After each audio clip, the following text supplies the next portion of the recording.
Kerala education റൂൾസിന്റെ എക്സാമിൽ മുൻവർഷങ്ങളിൽ ചോദിച്ചു വന്നിരിക്കുന്നവയിൽ ആവർത്തിച്ച് വന്നിരിക്കുന്ന 10 ചോദ്യങ്ങളാണ് ഈ വീഡിയോയിൽ ഉൾപ്പെടുത്തിയിരിക്കുന്നത്.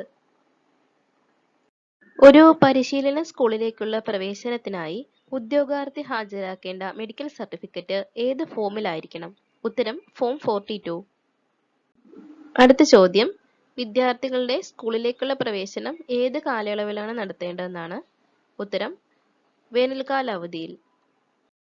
അടുത്ത ചോദ്യം, ചില വിദ്യാഭ്യാസ ഏജൻസികൾക്ക് ഒന്നിലധികം റവന്യൂ ജില്ലകളിൽ സ്കൂളുകൾ ഉണ്ടാകും.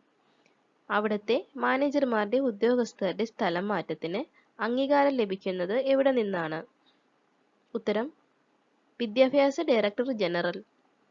അടുത്ത ചോദ്യം PF-മായി ബന്ധപ്പെട്ടതാണ്.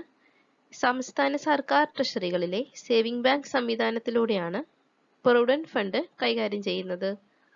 വിദ്യാഭ്യാസ ഡയറക്ടർ ജനറൽ മുൻകൂട്ടി അറിയിക്കാതെ ഒരു ഹൈസ്കൂൾ സന്ദർശിച്ചു.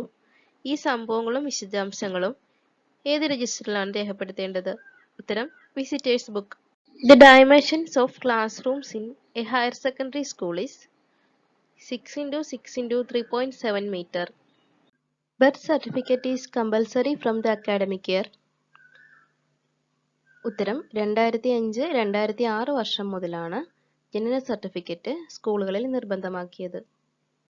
അടുത്ത ചോദ്യം, താഴെ തന്നിരിക്കുന്ന സ്റ്റേറ്റ്മെന്റ് ശരിയോ തെറ്റോ എന്നുള്ളതാണ്. Manager is not eligible for appointment as head master in the same school. അതായത് മാനേജർ അതേ സ്കൂളിലെ ഹെഡ് മാസ്റ്ററായി നിയമിക്കപ്പെടാൻ യോഗ്യനല്ല.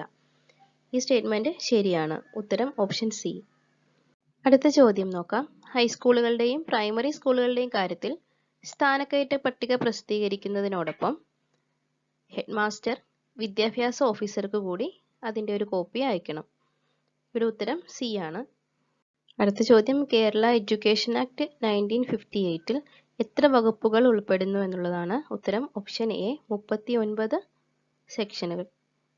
ഈ വീഡിയോ ഇവിടെ പൂർണ്ണമാവുന്നു. KER പാർട്ട് 2ന്റെ വീഡിയോയിൽ കൂടുതൽ ചോദ്യങ്ങൾ ഉൾപ്പെടുത്തുന്നതാണ്.